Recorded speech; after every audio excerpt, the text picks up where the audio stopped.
Tes, tes, tes, tes,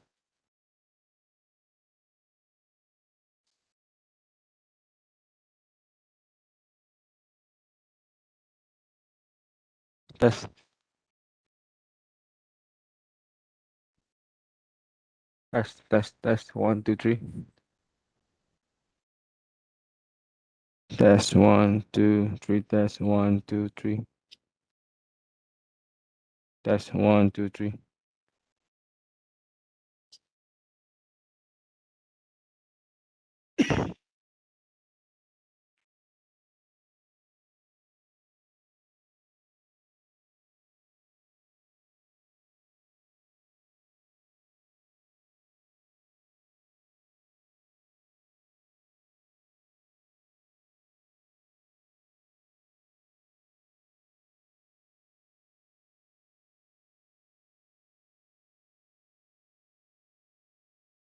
Test 1, 2.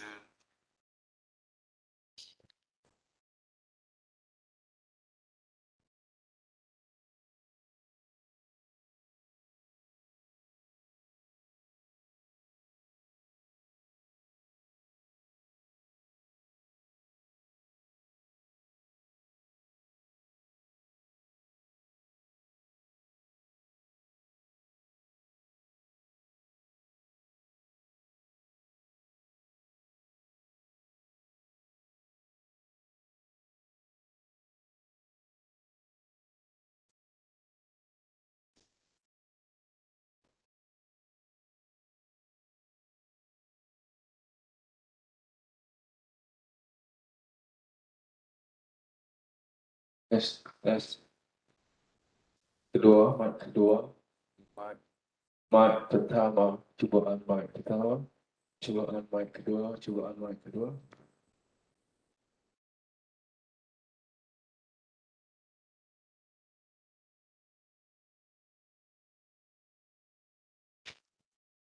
Test 1, 2, 3. Test 1, 2, 3.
Okay, Ken, don't worry.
Tapi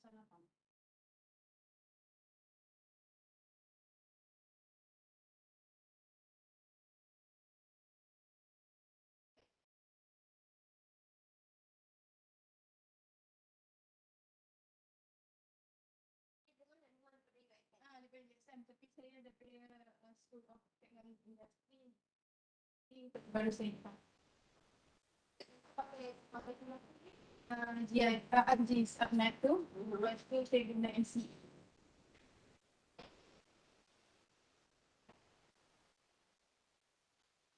Ada? Overlay weightage analysis tu. Oh, yang tu je. Kiranya macam MCE tu saya guna yang AHP matrix tu. Tak, kita macam Bila dekat AHP matrix pakai dekat luar. Sebab saya punya tu saya buat plan modeling. Saya pakai AHP matrix juga untuk ni, tapi saya pakai extra. Tapi saya pukul lah. sebab dia bila kan macam AHP tu kita guna untuk cari weightage. Ya, betul. Sebab dia ada array semua tu kan. Lepas tu nanti bila kita nak combine layer, each layer ada dia punya overlay weightage analysis. Memang Ya, tu memang kita jadi letak weight pintar. pintar. Dah saya tak tahu AHP tu. Nak nombor kecil, 01874 punya semua besar. Okey, ya.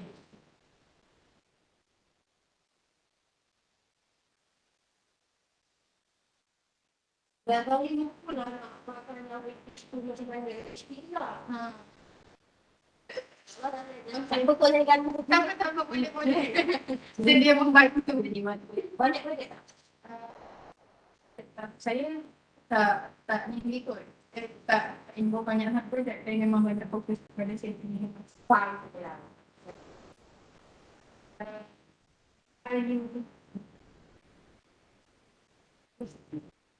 Oh, yang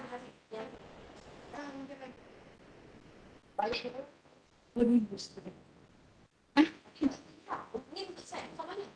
Georgetown Convention. Kiranya the whole Penang campur Kulim, campur Kulim, Kuala Muda, Bandar Baru dengan Kerian. Saya mau beli tu. Saya makan. Dia. Oh, tapi saya yang tu macam settle dah lah. Kiranya macam untuk master saya kena buat extension ni kot. Saya tu buat paper dah. Jadi macam kena tambah apa extension. Kita tambah apa lagi nak tengah tambah. Saya tak tahu tak master tak boleh sama dengan paper. Saya oh, kena ada extension lah. Jadi dia interview people boleh tu. Nanti dulu dah.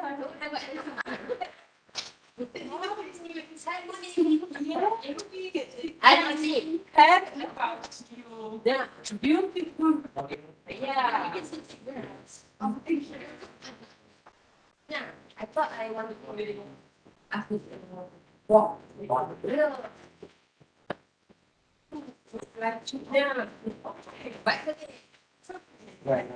Em là Phật tiết ạ.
No, we are doing the toss.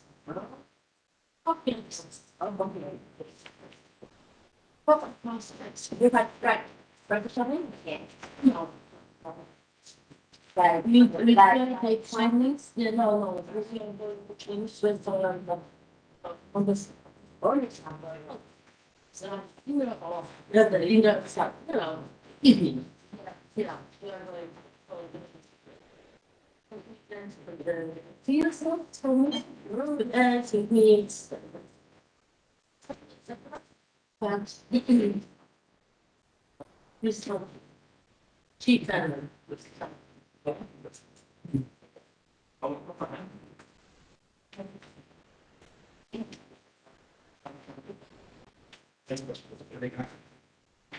yeah.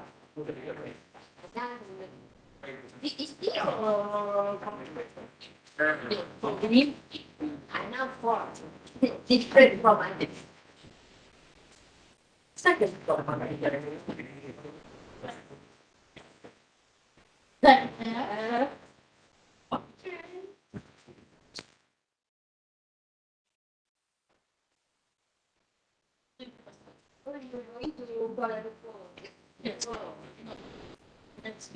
because we are studying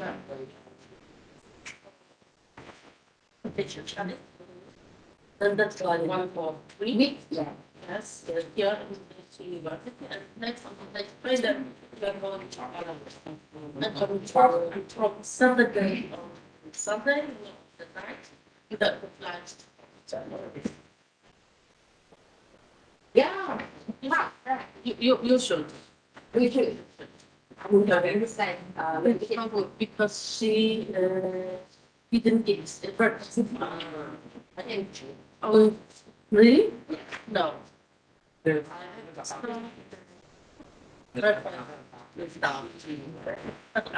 I was your age. No. We have my husband is.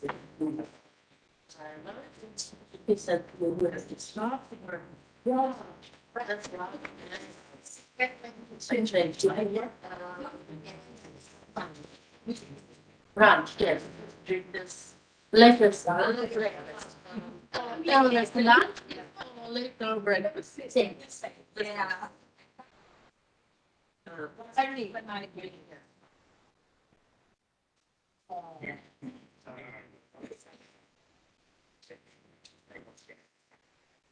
I had it, but now.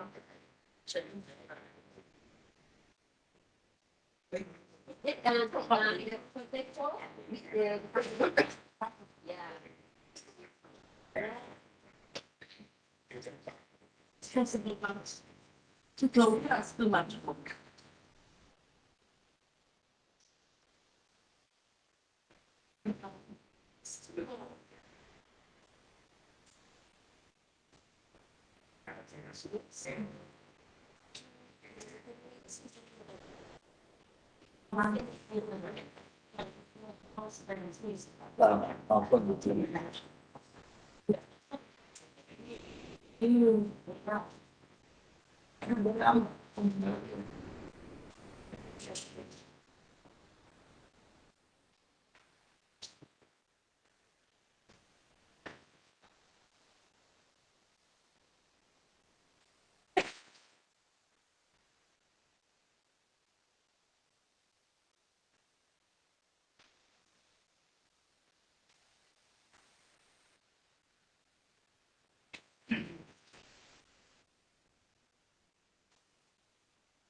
Yeah.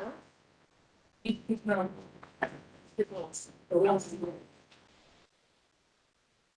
Yeah, but I can't see how.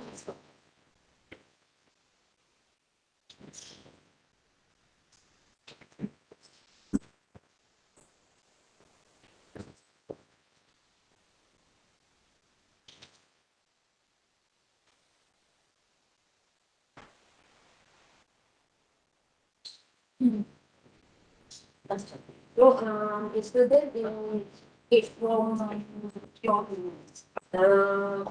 undergrad, or bachelor. That's important to points. So,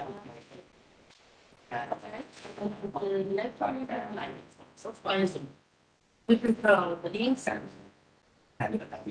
Polish and financial data. So, how many times do they have extend your lecture? Yes. Let's.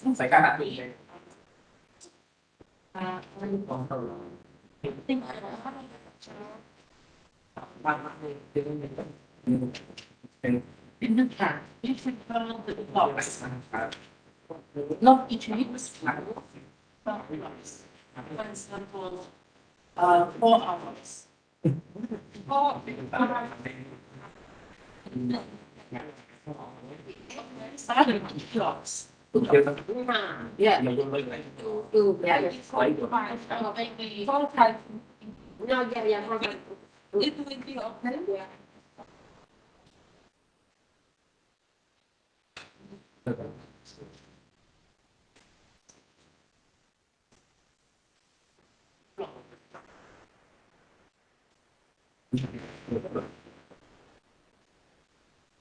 Yes. Something it's something to mention.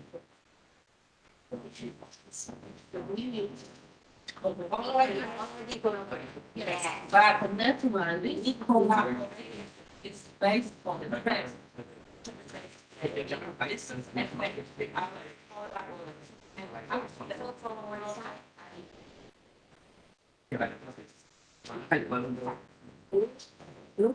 That's pretty okay. Okay. First of all, you will say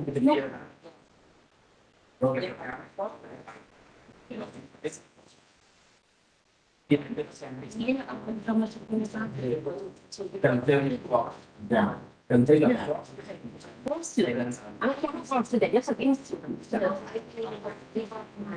Then when our here together with their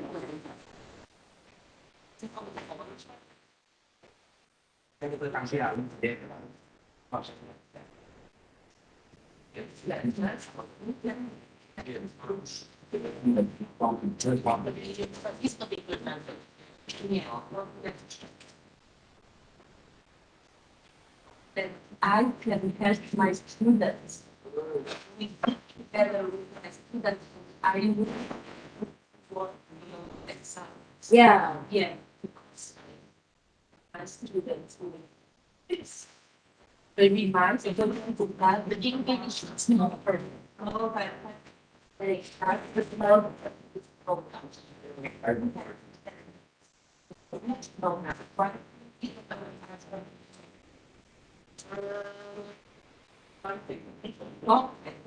It's free, yeah, it's free, yeah. And if that, it's actually, in fact, that provides work. It doesn't work that way. Yes. More than hour. Minutes, the translate. Translate and it provides that to be over. Because we do the something. We prepared instructionally information about our hearts too. Okay, so you don't need to revise because you want to check the flow from your. No.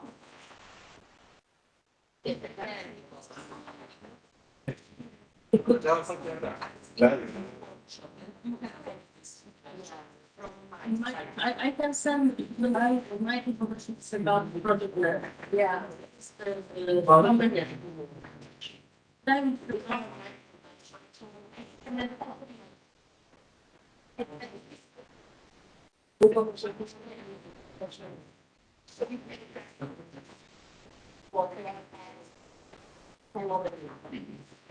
but we are from the PBM, the project management in Geo. Yeah, that's fine. We have like a project management in Geo. Yeah, that's two different. Yes, yes, for every because we need that.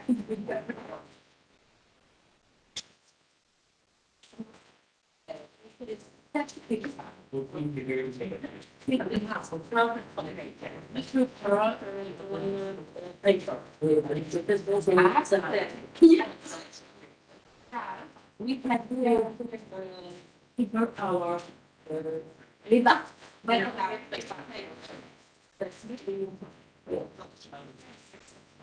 Very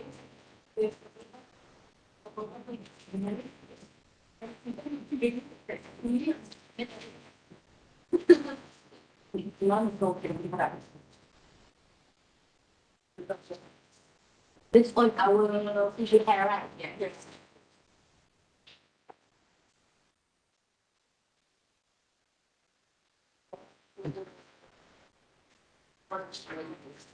Yes. Yeah. I think it's nice. You can balance and oh, you have fun. Yes. We have fun. We have fun.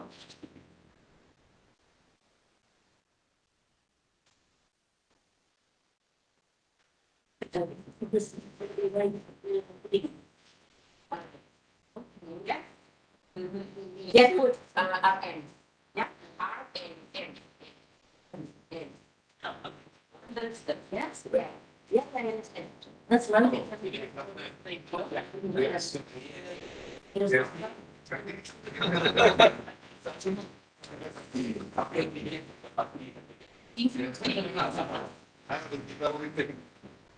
Just found any place to drink. But for only one water. For this for it's yeah,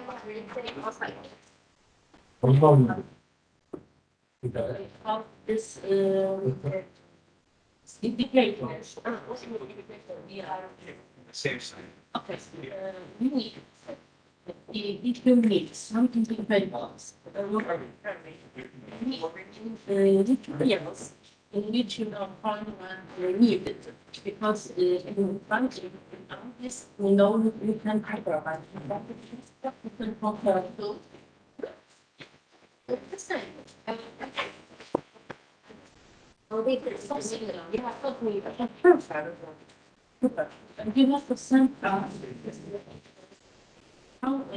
we had that you can go. We always compare because we compare it with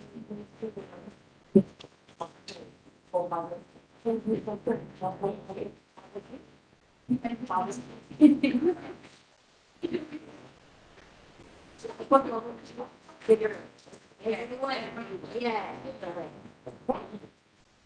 He considered yeah. how many people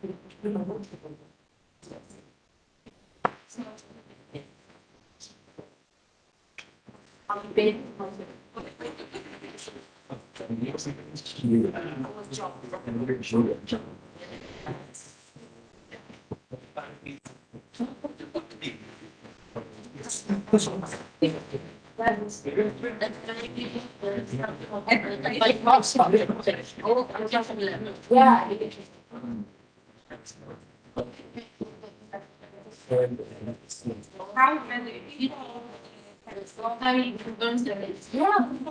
From the primary.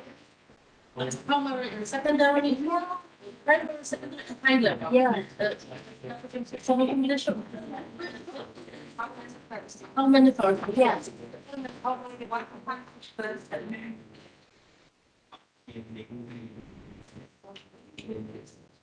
The question is, either personal experience of the either machine learning was Yeah. Oh. I mean,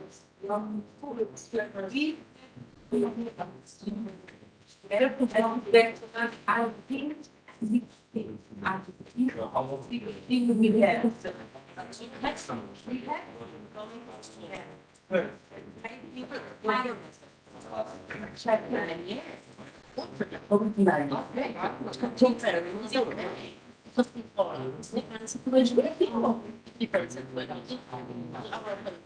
Because Malaysia may be like yes. going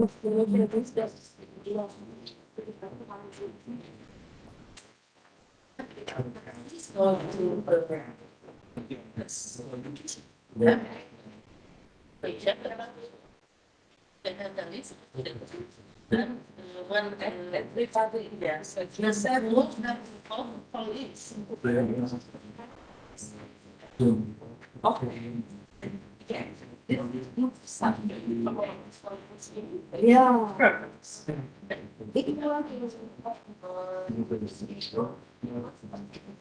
Yeah.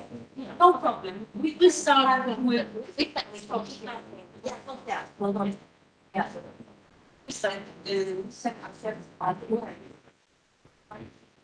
Yeah. Yeah. More.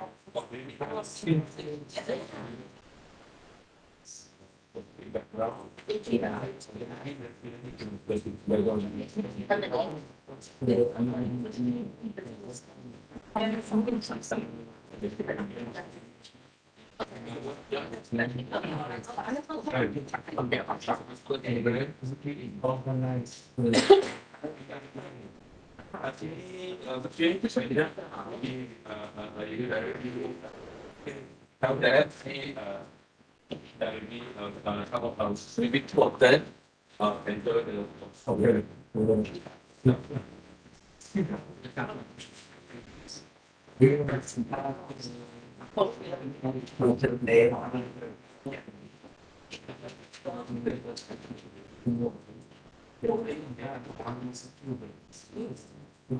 Small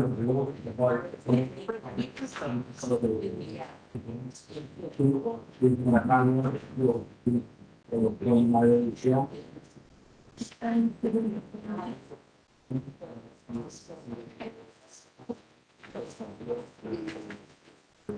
okay. Yeah. We have this Project.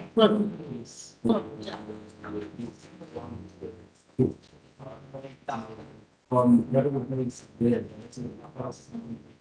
From start from September, no, September was the conqueror.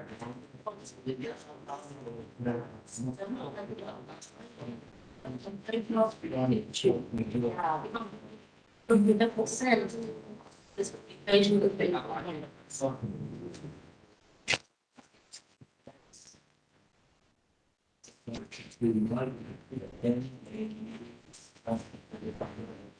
Mula selesai. Hello, everyone. Good morning.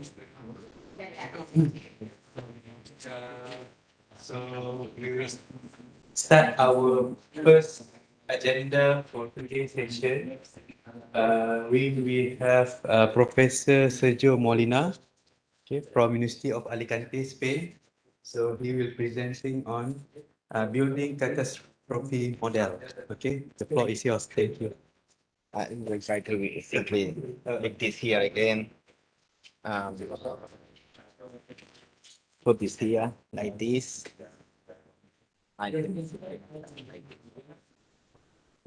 So, good morning to all of you. Today I'm going to focus the presentation on catastrophe modeling in general and the steps to be given, or more or less the steps related with building a catastrophe model.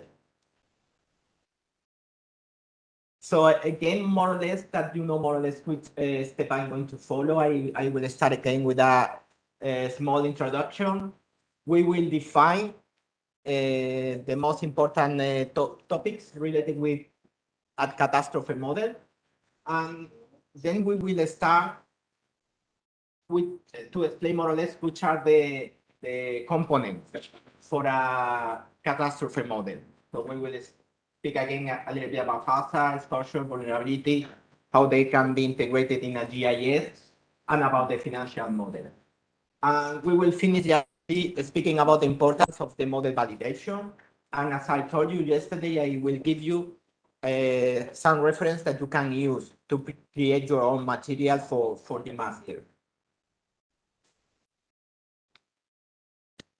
So let's start with the introduction. I mean, if we think about what a catastrophe is, and we think in a broad sense, we know that it's something, it's an event that is going to affect the people, and it is going to exceed the capability of those people to cope with. So it's what we usually call as extreme events. Of course, the most of the catastrophe modeling are used by insurers, so they try to make a definition more focused on a specific number. So for example, they are always trying to focus on a threshold for loss. For example, an event that costs 25 million US dollar or more in direct insurance losses to properties and affects a significant number of policyholders and insurers. We will see later at table how this is more or less defined.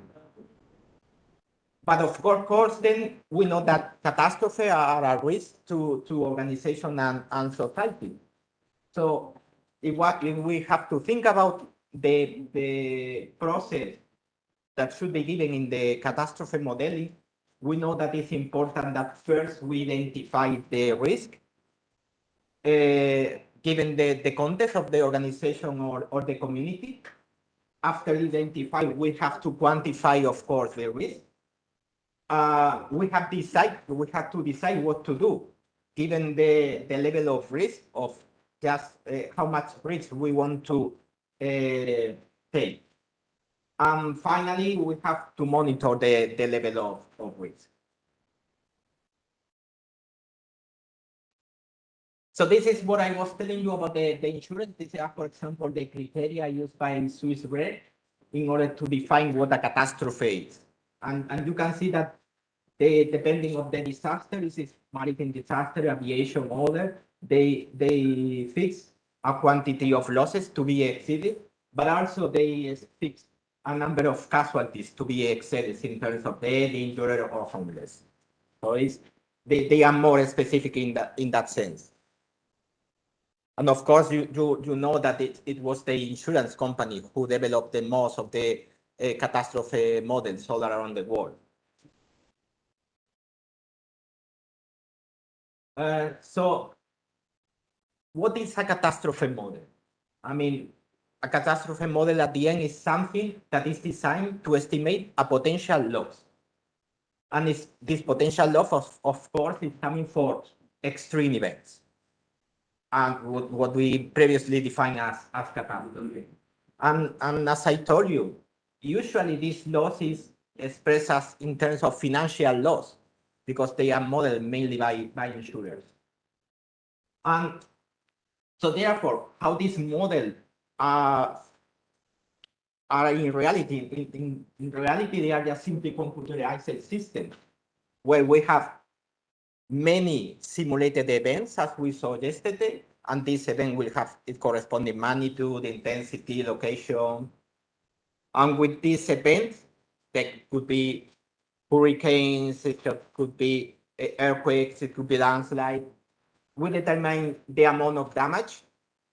And with this quantity of damage, we go to the insured loss. And depending on the event. This is the definition given by Joint Markets Association in 2013. So as you can see, in reality, a catastrophe model is simply an abstraction of the real world. So it's something that is going to help us to understand what is going to happen in the future and see how we can take decisions to cope with that catastrophe.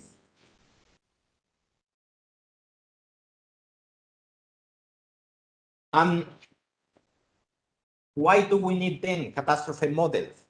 Of course, we need to understand the risk.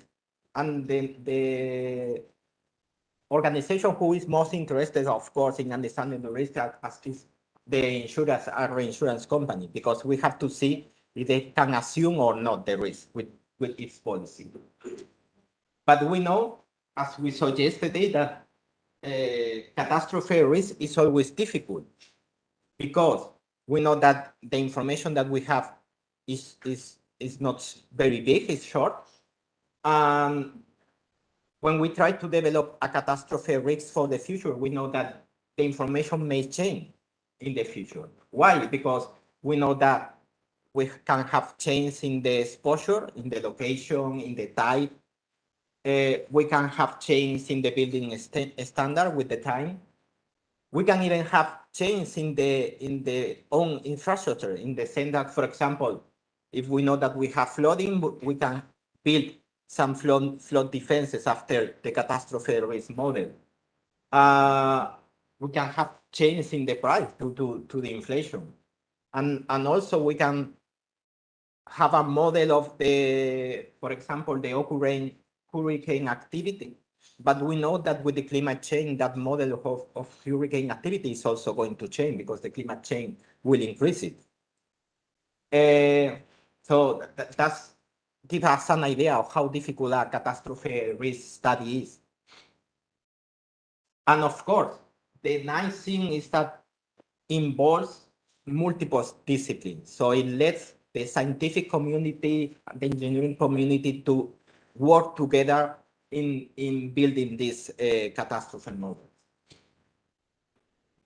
And at the end, of course, the catastrophe risk assessment needs to include financial information. So we need the insurance and reinsurance financial structure to be there.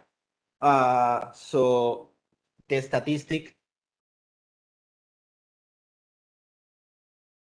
and actuaries are needed to more or less try to capture this financial structure within the catastrophe model.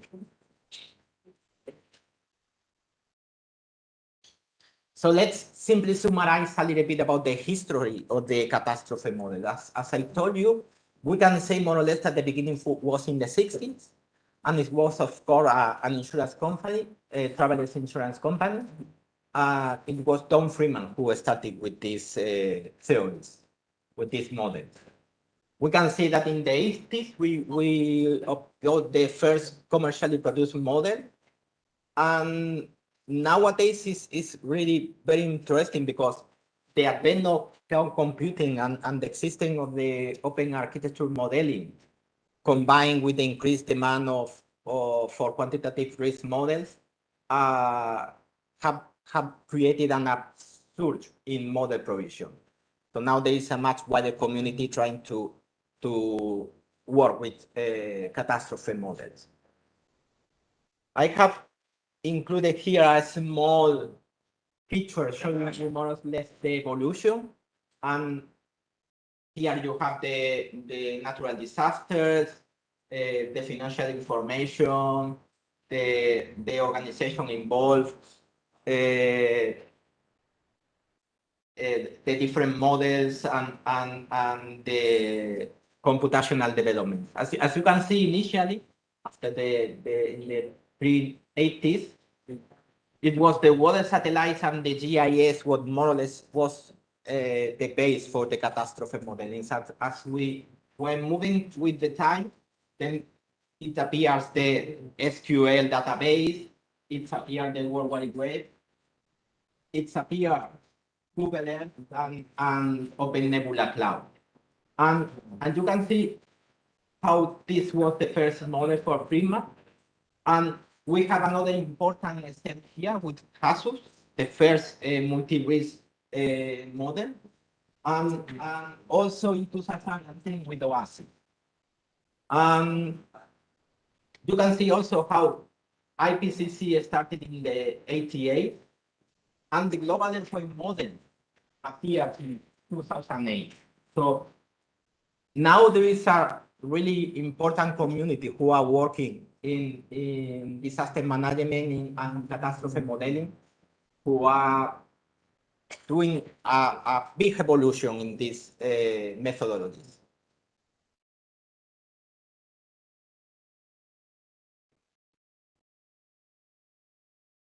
So who provides and who is using catastrophe models? As I have said before, mainly is the insurance industry, but also we have the disaster risk financing communities. And if we want to more or less try to summarize who provides and use this kind of model, we can use the concept of model agent. And we can see how, for example, we can say, okay, in a catastrophe model, on one hand, we have the contributors.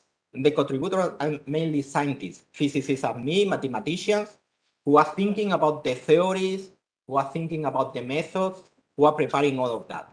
And then we have the developers. And the developers, what do is just simply, with these theories, with these methods, they derive the model component, they integrate it, they calibrate it. They are like the programmers, the people who are working on creating the structure. And then we have the vendors. The vendors are the companies, of course, who are later making the product, who is going to be licensed or who is going to be used. As for example, Air Worldwide or CAT Resolution or MNS.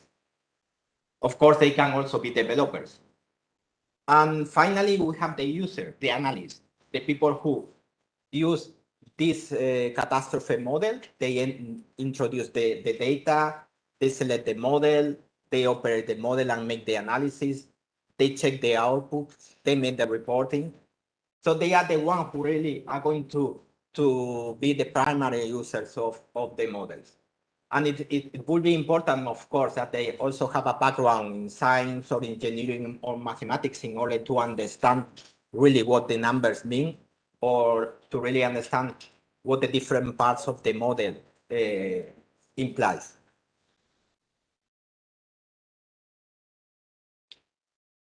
So what are the catastrophe models used for? So, of course, the most common use is to quantify the risk. To quantify the risk, allowing that the parties can exchange the results and can interpret the results and can take decisions with the results. But it's important that we know that when we speak about the catastrophe model, what we are saying is that what we have created is a set of interconnected submodels. So it's very important to understand this and to take into account that when we use a catastrophe model, we have to know more or less the aspect related with each one of these submodels. Because it's not only a question of putting numbers in a tool. What is only to understand what we are doing, the implication that writing something in a model could affect the other part of the submodels. Of course, once we have the model, it has to be tested. And each time that we have a catastrophe, it has to be rebuilt, it has to be retested. So we can never say that we have the final version of the model. That it doesn't exist. We only can say that today, with the information that we have collected, we have a very improved version of our model. But maybe in 1 year, 2 years, 10 years, the version will be better. And of course, the calibration and the validation are very important. And we have to remember that calibration is fine-tuning. It's when we are doing the model and we are seeing which are the key parameters of the model, and we are adjusting these parameters for the model output. And validation is to check that the result reflects the reality. And this is very important also because validation is usually quite complicated, because the best validation has to be done with independent data. That is data that has not been used to construct the model. I mean, we cannot validate something with the same data that we have used. So we need independent data to do that.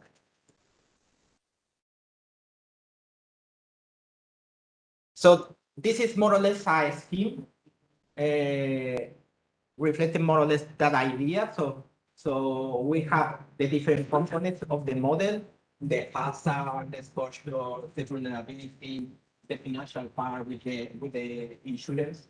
And as you can see, the model is all the scheme, but each one of these is a different submodel. So that's why each one of these has its own calibration and validation. So, and at the end, the output of the result, as I have told you, needs a model testing and a model validation.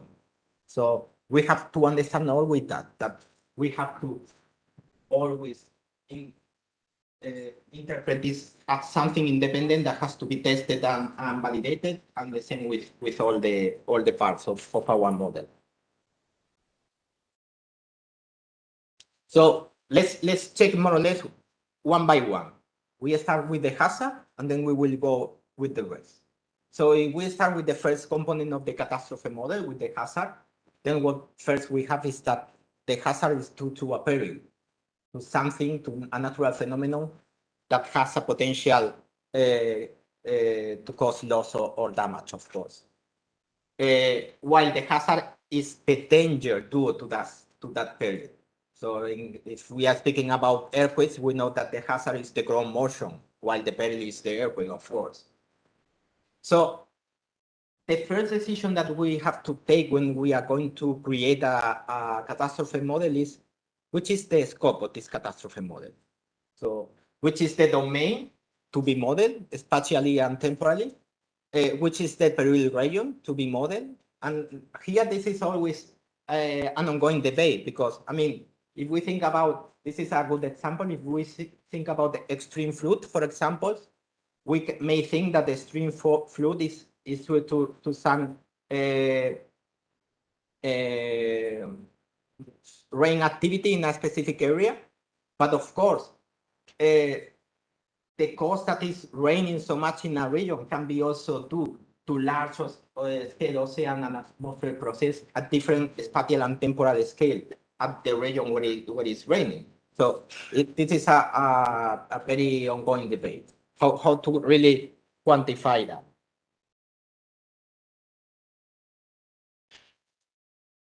So how can we classify the hazard models? So we always have been speaking about deterministic models. This is when we choose an event, a specific event. The event doesn't have any likelihood. And this is what we call a scenario event. And we see, okay, I want to see if this event happen in the future, what is going to occur, which is the losses and the damage. We have the probabilistic models. This is what we saw yesterday. And here what we make is an stochastic event catalog to work with. And so I'm going to see the aggregated damage using this stochastic event set. And of course, this will contain probabilities. But also we can have what is in catastrophe model is called hybrid models. And this hybrid model is what we have been calling also sometimes probabilistic hazard, for example. Why? Because here what we are trying to define is how upper relief is affecting due to its frequency. But we do it for a specific region. So the concept of an specific event has disappeared. That is, for example, when we speak about the hazard zoning maps, such a 50-year return period flow risk map, we have simply the risk at several locations, but we don't have a specific event. And this is usually used for planning purposes. So this is not, I'm going to say now that, but this cannot be used for catastrophe modeling, or shouldn't be used for catastrophe modeling.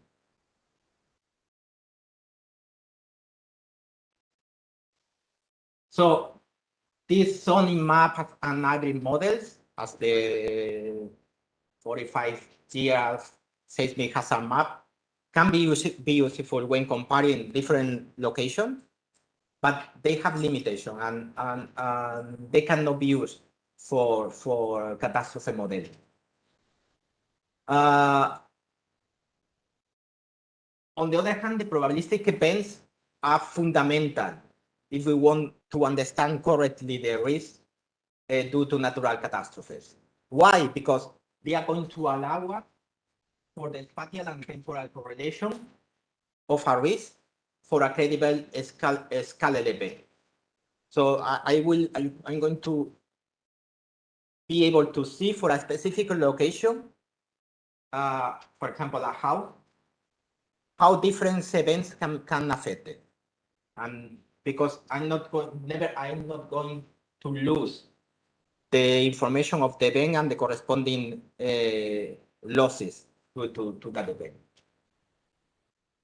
So this is, for example, critical to catastrophe reinsurance and to most application to it.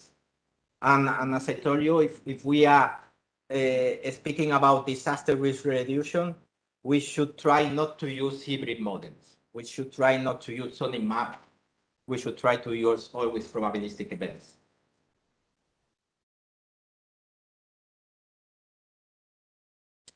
So then we have we want to characterize the hazard. We have an event, and the first things that I have to find is the hazard event footprint. And how is defined the hazard event footprint? At the end is the geographical extent of the impacted area due to that event. Conceptually, we can see that, okay, if I want to obtain the hazard event footprint, first I will need historical data of what has happened in the past. And I'm going to need, of course, physical models to try to reproduce that in the future. So at the end, what I'm going to need some interpolation to get a best estimate at a fine scale of this historical event footprint. And with some extrapolation and this information, I can obtain a model fine scale stochastic event footprint. So the idea is that using the historical information with physical models through interpolation, extrapolation, and calibration, get the whole impacted area by that event. A nice example of the state given in one of these hazard submodels is given, for example, for the Florida public hurricane loss model.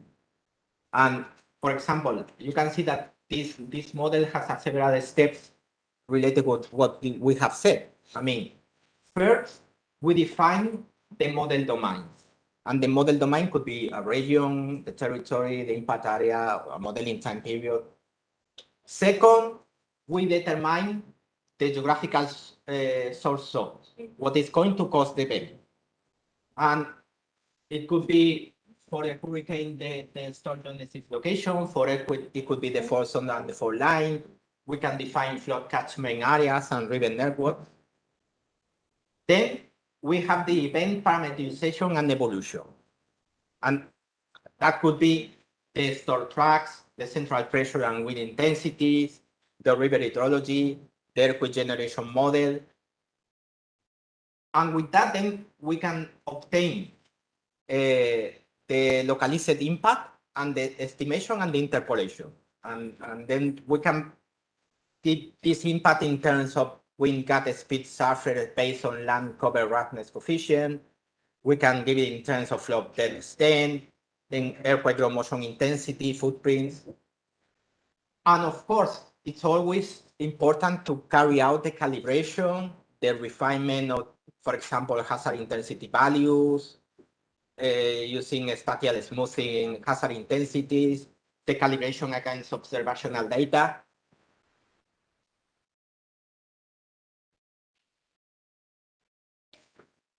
And the next step is, if I'm going to represent the hazard severity, which metric is best?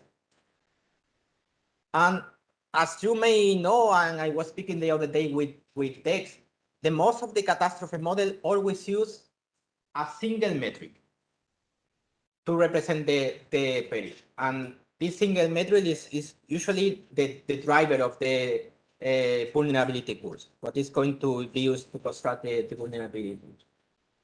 Why the most of the catastrophe model use a single metric? Because a single metric is usually available as observation with a degree of temporal homogeneity and over a long time. But on the other hand, it has also disadvantages to use only one metric. Why?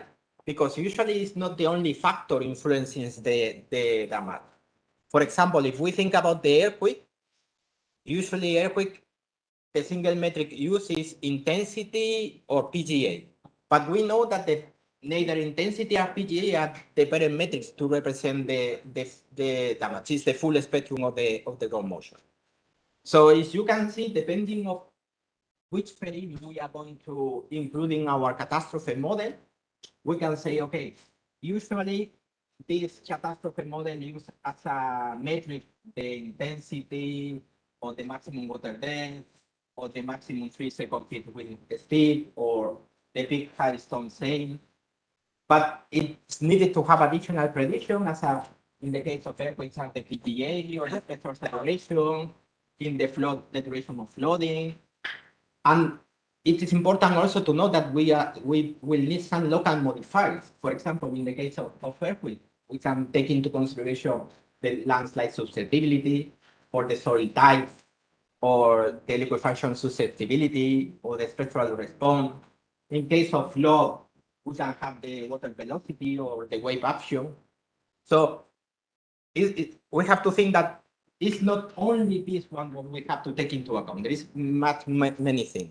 And a nice example of that is this example for the windstorm Gudrun in Sweden in January 2005. It killed 20 people around Europe.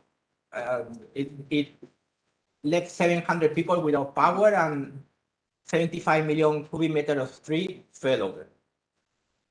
So the model is using peak gas wind speed as a single metric. And the map is representing more or less where we are taking information of the peak gust wind speed, recorded value, and the colors are representing the tree damage. So as we can see, the most highest peak wind speed are along the coast.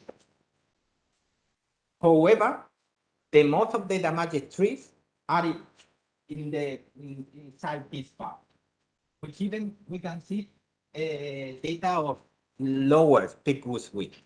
This is what we were speaking about. We cannot always trust only one measure. Why? Because it could happen that this station is recording lowest speed because it's located in a position with some barriers or where the topography is affecting that measurement. So at the end, there are much more things that we have to take into account in order to reproduce in the future the losses due to a specific period. Something similar, and we were speaking about this the other day. Dex. I mean, I can have an historical record of earthquakes in my region, and I may more or less know that the region has a capability of generating a megathrust earthquake, but I don't have that earthquake written in my record. So how I can try to implement that into my model?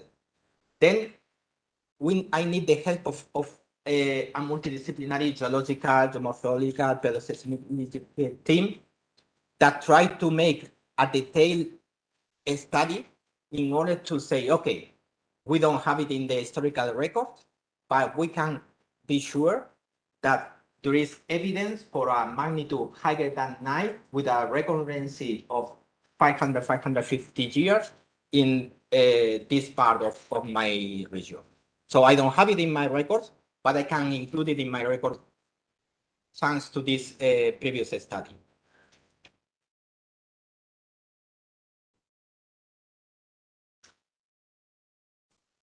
So the next step is that now I have all the periods of my historical data, and we go to the part that we did yesterday. The next step will be to build the probabilistic event set using, for example, the Monte Carlo approach that I showed you yesterday.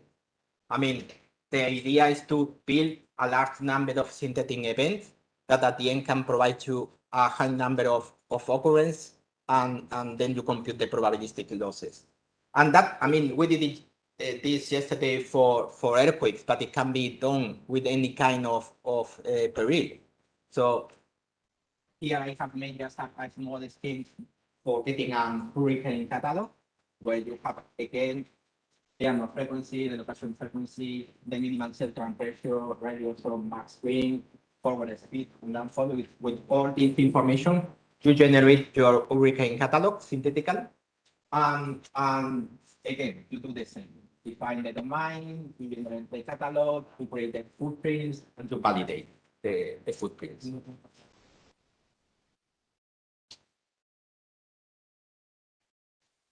But anyway, probably is to as you have the PowerPoint, you can check it, detail it at home.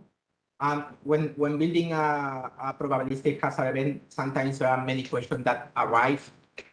Once I told you yesterday, we have suitable simulation periods, but it depends on the full range of event that I want to use. And it has some limitation, of course, that's the computational power or the knowledge of the potential range and frequency of event. What are the likely maximum intensities event to be considered? How is an event to be defined? How should the event set distribution to be represented as an example? So you can just simply check it later this and see more or less each one of these questions, more or less how you can try to answer when developing the model. It's just simply a summary of the main ideas.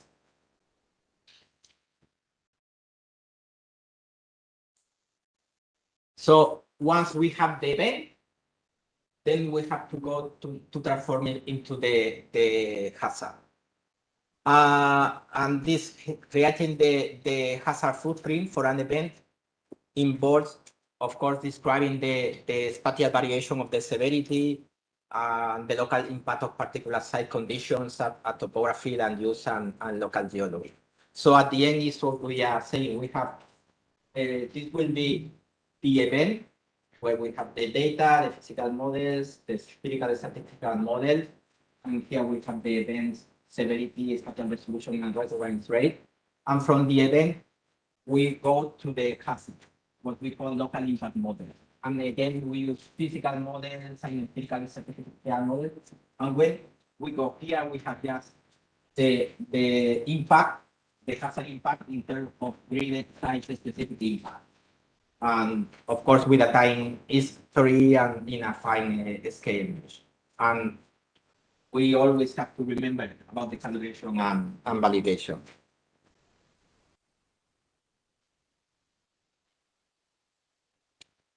So again, each hazard type will require a specific approach to generate an appropriate local impact footprint. And we can see that, for example, regarding taking into account each one of hazard, for example, we choose blue. As intensity, we can choose the water depth, the velocity duration.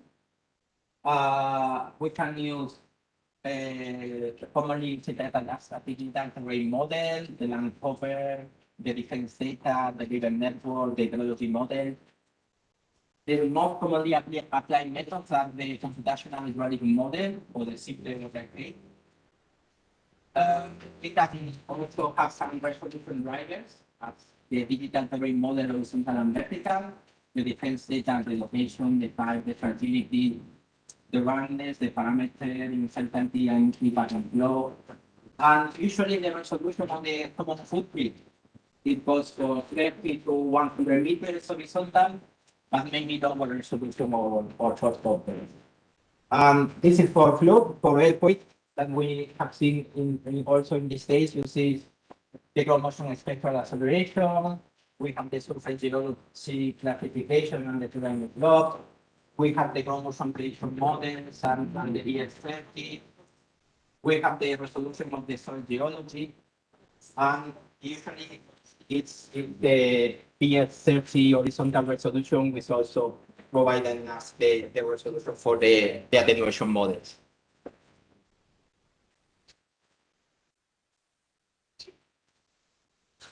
So we can see we can see the same as a case study where we have the regional probabilistic earthquake model.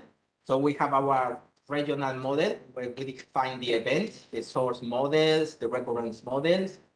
And as you remember, there are many events here. For each event, I apply the different local models and obtain the promotion, ground deformation, secondary effects. And then I go to the metric that I'm going to use later for the impact. In this case, is selected the PTA. But this is also very important because when we study the hazard for a peril, we don't have to forget that sometimes there is secondary perils that can be more important than the main peril. And this is also a nice example. It's related with a typhoon. So in this case, it's not the high winds associated with the, we may think that the main peril is the typhoon, but it's not the high winds associated with the typhoon. What is caused the most impact? It's going to be the rainfall, the flooding, what is going to make the higher impact. So then in that case, we have to try to make a couple model using, for example, a numerical weather prediction model with wind and rainfall model for typhoons in the region. So combining the wind and the rainfall, then of course we can make a lot of different simulation, same as with earthquake, to decide which event are having more impacts on the flooding on the city, or which event are just simply causing minor streams. So it's that we always have to take into account that it can be also secondary perils associated to our main peril.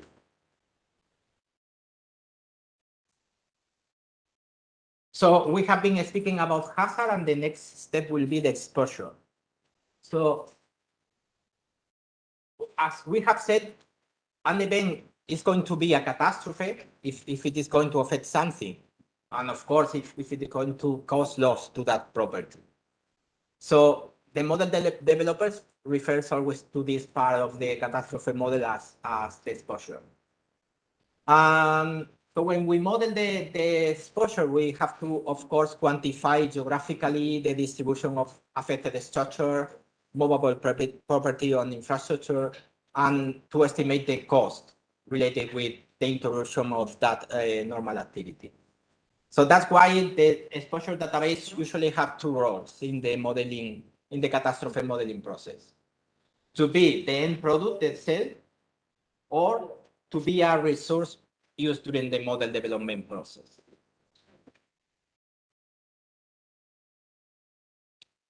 And what is more interesting? Is the economic or is the insured exposure data? So if I want to measure the importance of an event, I have to do it, of course, in terms of a direct economic impact, which is the total cost of repairment reconstruction and the number of casualties.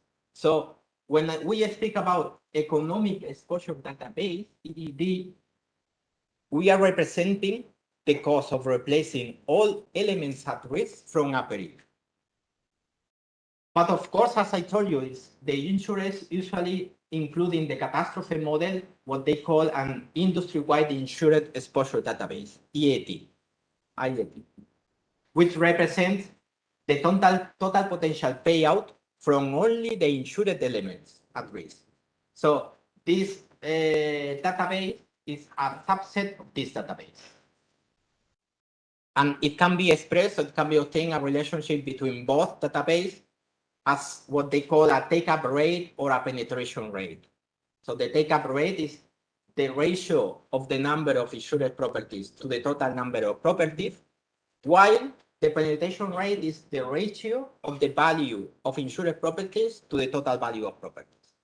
So it's how we can relate both databases.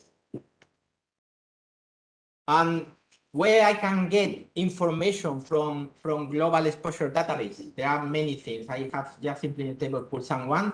So we have, for example, land scan, where we have a population and urban process with a resolution of 1 kilometer grid. We have GID for GEM, developed by GEM, which is mainly used for earthquakes, and they have the building stock disaggregated at various resolution. We have the GID 13, developed by UniSDR, which also has information for earthquakes and cyclones, and residential building stock at a 5 kilometers resolution grid. And we have the world population, but the Geodata Institute, that it contains also information on the population at 1 kilometer resolution grid. So when building these exposure databases, also some methodologies can be used, or some approaches. We can use the approach bottom up. So this is more detailed. We start from the bottom, of course, with the characteristics of the different properties.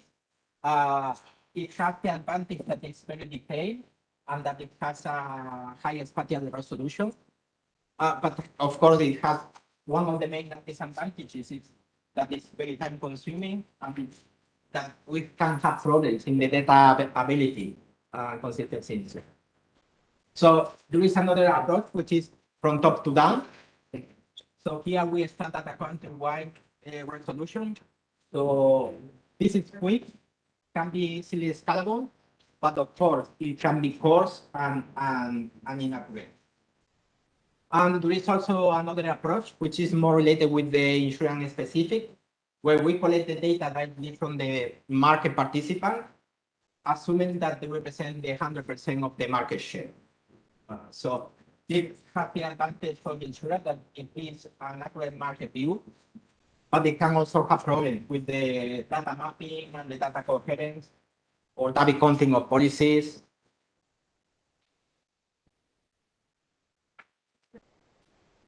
So this is more or less a case study of how an industry exposure database was developed for Europe. So first, it was the creation of the exposure database, bottom up, regarding the building stock, the floor area, and the replacement code. So they started with various sources. including statistical office and third-party markets. And the first, what we did is to, for example, get the proportion of the dwellings by dwelling types on statistic data. So this is, for example, how they obtain the dwelling at a high resolution in Germany. So the next step will be to estimate the average floor area for each property type, also using different many country-specific sites. Next, it will be to estimate the replacement cost, value per square meter of floor area. So if you don't find this information in your country, it can be assumed by comparison with other similar countries. And four, we have to adapt the economic exposure data to represent the insured exposure. This is mainly for the insurance companies. So they try more or less to check that the total of insurance is related with the gross property.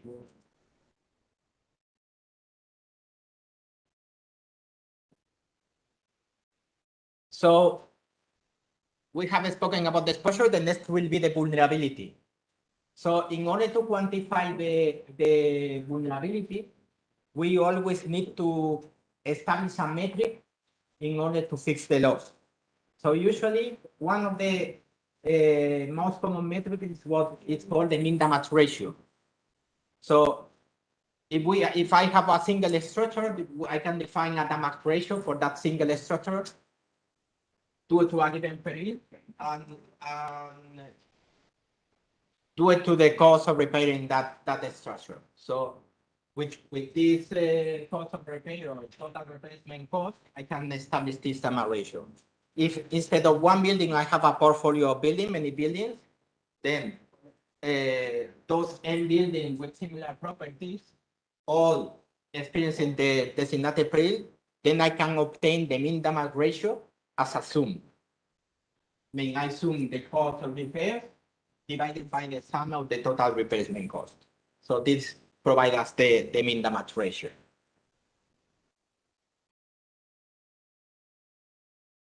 So how I can develop vulnerability functions? So one of the conventions is use mean damage ratio by intensities. I calculate the mean and the standard deviation, and we fit a distribution to these values. But also this catastrophe vulnerability function can be based on engineering studies and concepts, complemented with economic assessment and contribution provided by various specialists.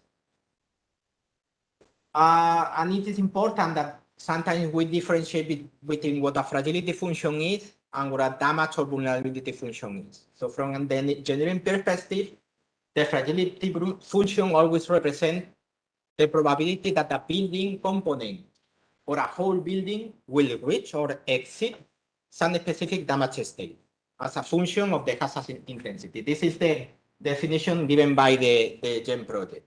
While when we are speaking about damage or vulnerability function, usually represent the consequences of the damage, often a financial loss, from the physical damage experience.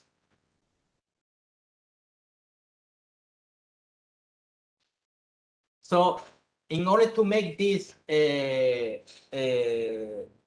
development of vulnerability functions, you can check the global earthquake model. They have a very detailed review on the different approaches. But it can be more or less classified in three types. What they call empirical, where the developers build this empirical vulnerability function using historical database through regression analysis and post-event surveys. The analytical, where we construct this vulnerability model using computational or physical models. So we simulate what is expected to happen, and we measure the expected structural response to physical force. And the expert opinion, where the vulnerability function may require non-analytical or empirical inputs based on the knowledge of some expert.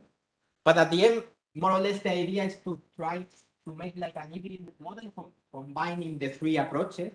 So we can more or less have the historical data fitted to a function, but also the analytical models to extrapolate a little bit, and the use of the expert in order to be sure that the model, the functionality function is going okay.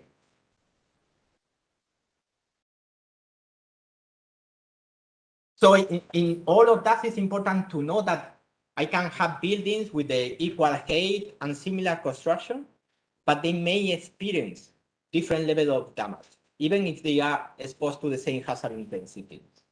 So that's what vulnerability function needs to represent, this variability with some uncertainty. So in order to account for that variability, these vulnerability functions use probability distribution functions.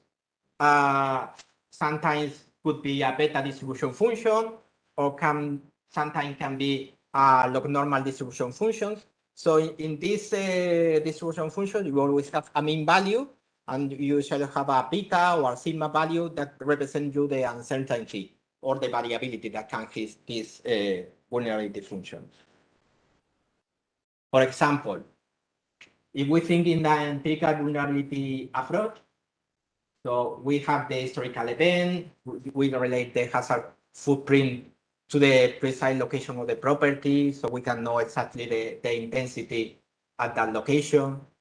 We can use some correlation and uncertainties due to the resolution, interpolation, accuracy of the data used, and calibration of the damage function. And if we want to get the population vulnerability, we also can try to use empirical data to examine the mortality and casualty statistics. But as you can see here, this is, for example, the vulnerability function for the reinforced concrete building. Here we have used the mean damage ratio, and here will be the proportion intensity. So we have all the hidden data. You can see the high variabilities. So that means that when we fit the vulnerability function, we always have our mean value, but we also have a beta value that is representing more or less this variability, which is quite important.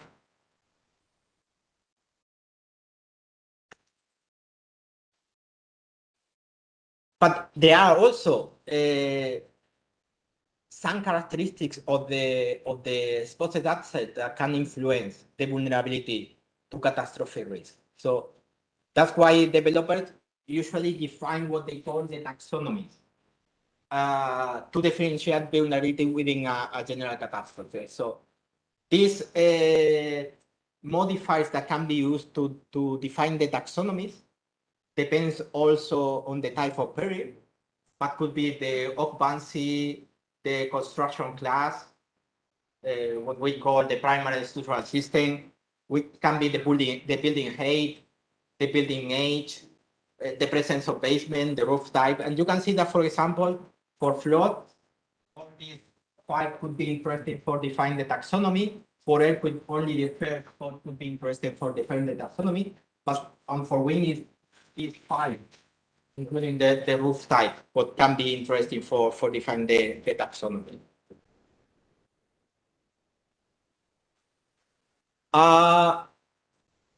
If we go to business interruption losses, this is more difficult. Why? Because there are not many information about that.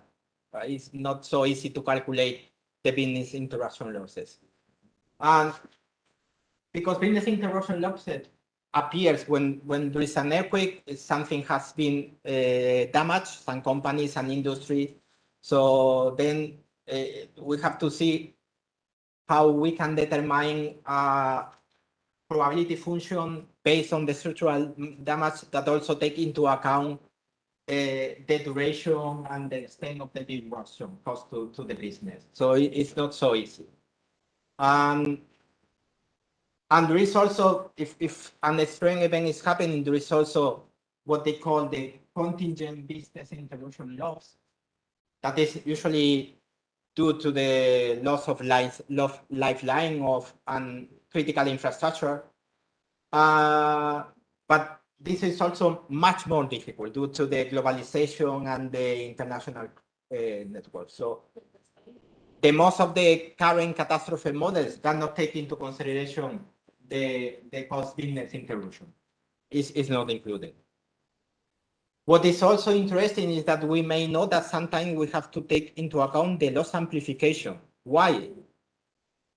Because after an earthquake, it may happen that I have estimated the loss of reconstruction with a price of the elements, but as soon as the market is asking for this material, and there are many damage also in the industry, there are few materials, so the price increase.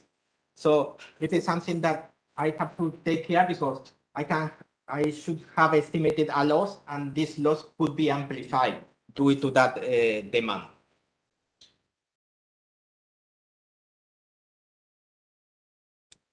And it's important also the validation of the vulnerability models. And as I told you, the most important is that when I'm going to validate these vulnerability models, it's limited by the degree of out of samples. I mean, I need data that has not been used in the development of the vulnerability model to validate it. So, and this is often complex and is quite difficult. So, the damage validation can take the form of a component-based assessment, where the tail damage to key construction feature or content types is recorded and validated, or through the total damage estimation as a percentage damage estimate at the property structure level. Or the quantification of the validation also is often undertaken via model run post-event. I mean, after the event, I simulate again the model, and then I check my vulnerability function with what has happened, and I try to use statistical properties as the root mean square error to see how the residuals are different from what I'm predicting, and try to see in that case how I can improve my vulnerability model.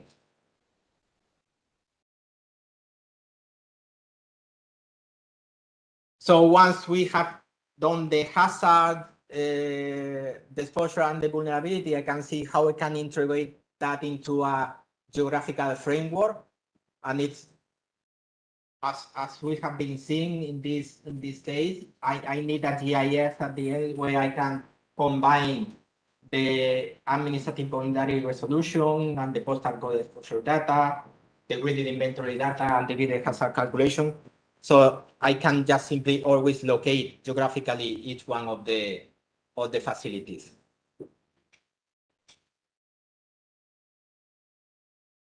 So usually, in order to do that, we are going always to need spatially structured data. We are going to need digital terrain models. We are going to need census tract data, land cover data. That information can be based on regularly executed data as raster, or polygons as boundary data. We can have points, we can have lines, we can have satellite imagery. When in the process of integration, sometimes I'm going to need to reproject raster data set into a standard geodetic framework.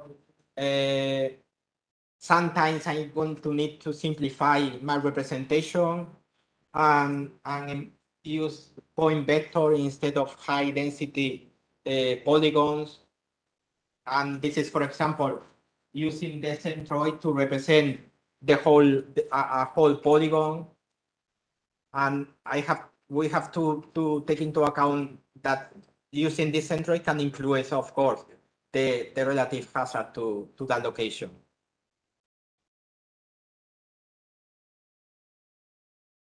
So then the next step will be the financial model.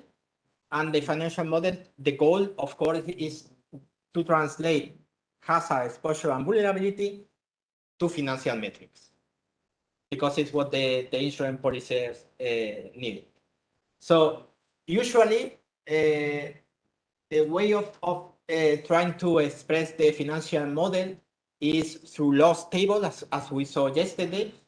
because with this loss table, we can also calculate at the end the average annual loss or the standard deviation of loss. But also, a standard output is what we saw yesterday is the exceedance probability curve. That can be expressed in terms of aggregate exceedance probability using the total losses in a year, or the occurrence exceedance probability using the largest loss in a given year. But anyhow, we always what are going to do is to express a graph with two axes. One axis will have the probabilities and one axis will have the loss. Yesterday, I put the probabilities in the y-axis and the loss in the x-axis. Here is on the other y, because they want to show you that, for example, if you represent like this, the area below this curve will be the annualized losses, the average annual loss, because it's adding all the losses. So if you represent it like this, if you complete the area and this curve, you are actually obtaining the average annual loss. But you can also have information that if you have a convex shape of this curve for low probabilities, that it indicates that the average annual loss is highly dependent on low return period. And this is typically found for sandstone and floods. And if you have the convex shape of the curve for high probabilities, that means that the average annual loss is mainly dependent on the high return period, because the most of the sum will be here. And this is what usually you will find with earthquakes, for example. And of course, the main idea is that once you have this curve, you choose a return period or a given probability, and you will get the corresponding loss for that probability. So the next step will be the model validation. And of course, the model validation refers to testing of the model to see if it really reproduces the reality.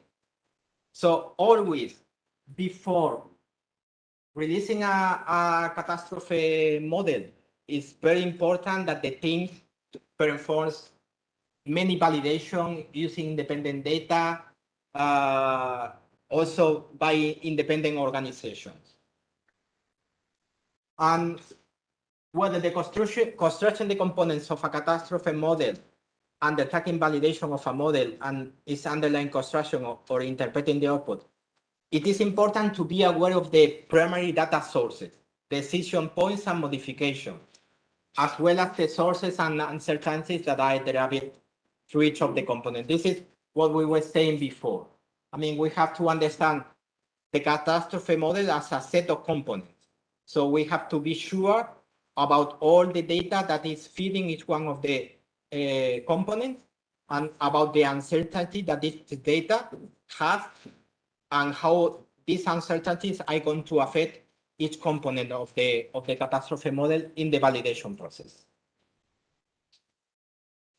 So, I mean, I have to try to make a summary, a general summary of the fundamentals of building a catastrophe model. You can find a very detailed explanation in this book that I have copied here. So I hope that it will be very useful for you to prepare your teaching material. And as I told you yesterday, you have my email, you have my contact. Any doubt that you can have, just simply send me an email, and I do what I can in order to answer you. So thank you very much. It was a pleasure to be again here with you. If you have any question or something that I can.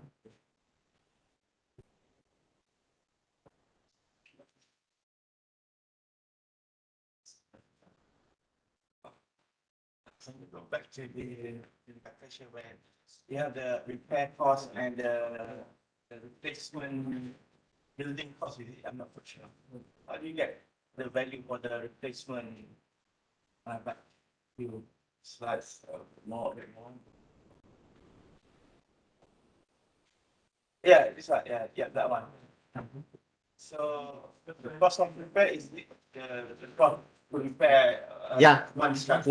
Once you define your taxonomy, then you will have your main material, okay, and then you know how the construction techniques are in your area, so you can ask those people. If I have a slight damage, moderate damage, sensitive damage, and complete damage, of course you have to define what the slight damage is. Yeah. And And the then range, yeah. and then you can just simply more or less try to make a rule of thumb saying, I mean, it depends of the architectural database that you can have in your country. Sometimes it may have very detailed costs. So to fix a crack, to make a wall, They have their own standards, right? Yeah. Okay. um, once you know, I mean, of course, usually what I'm doing is total Yeah. value I'm using the complete damage. If I have Oh. complete damage, that would be the total replacement. So meaning that you have, what's the cost to build the structure again? Again. So based on the current value, must say, or something, not the actual. And another one is about the insurer data.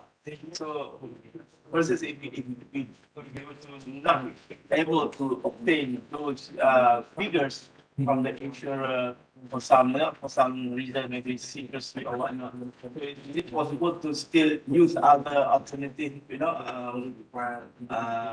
data to replace the insurer financial data to build Yeah, the? because at the end, the interest data is was in order to get, I mean, the insurance wants to know this just only because, they have policy. Okay. They have to know. I have put some money in my policy, and I want to be sure that if the natural catastrophe happens, I can afford that. We can go to.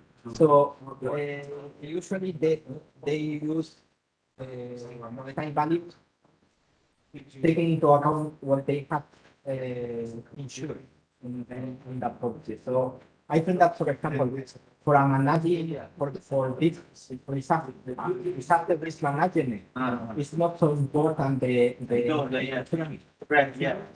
but how the market, how your region is working in terms of replace and repair. So we do Yeah. more or less that value from the insurance. The thing is that the most of the theory is based on the financial context, That's what. but simply because it was the insurer who established it. But now the people said, okay, but I can do the same without thinking on policy. I can do the same as thinking about my population or my. Other variables.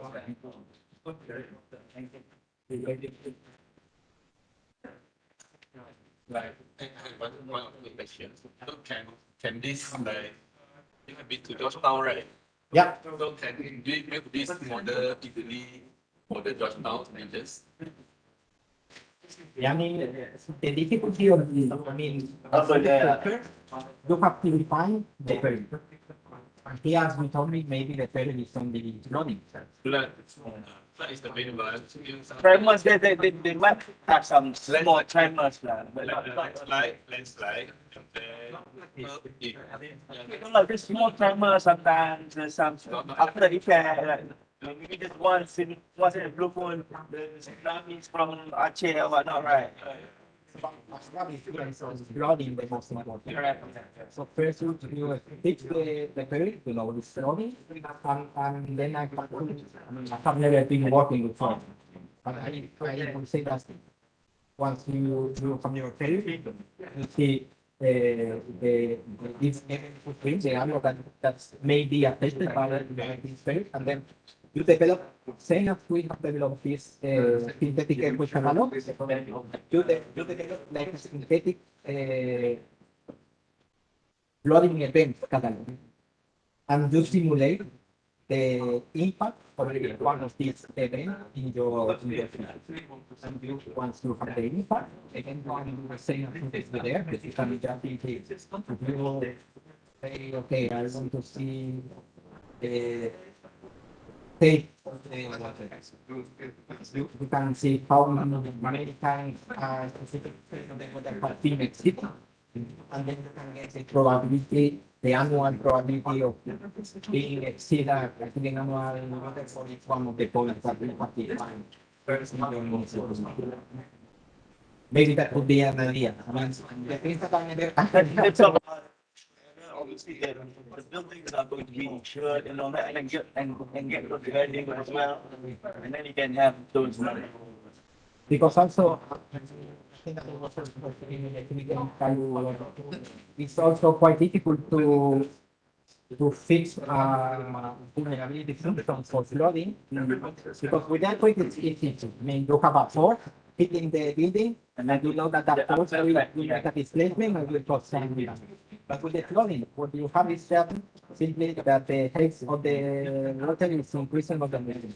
And how can you pass from this height to damage on the building? That's something that Not directly. because it's not. That would have to be a longer Yeah, because, period. for example, with a tsunami, we have the same. You have a tsunami entering the sea, then you have the force of the water hitting the buildings, and you have the force and the weight of the water. But only with the flooding. The more direct impact, the more direct impact. If village, yeah, maybe the wooden. Yeah. Somehow, like. And then for flood, it take much more longer for damage, for a building to be damaged and all that.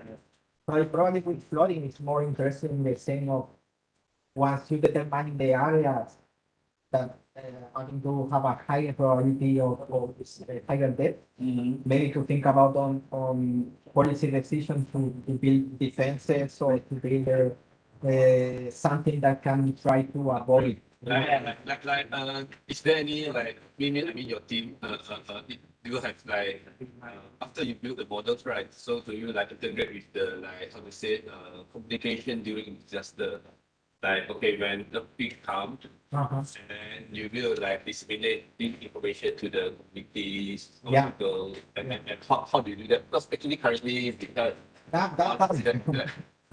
That's because, I mean, now we have, I got recently a project, a national project in our country, and now our idea is that. So Yeah. what we are doing now is we have chosen a city, which is Orihuela, it's south of Alicante, and it's close to Save Legacy Falls, but it's also a region which has high flow, because there is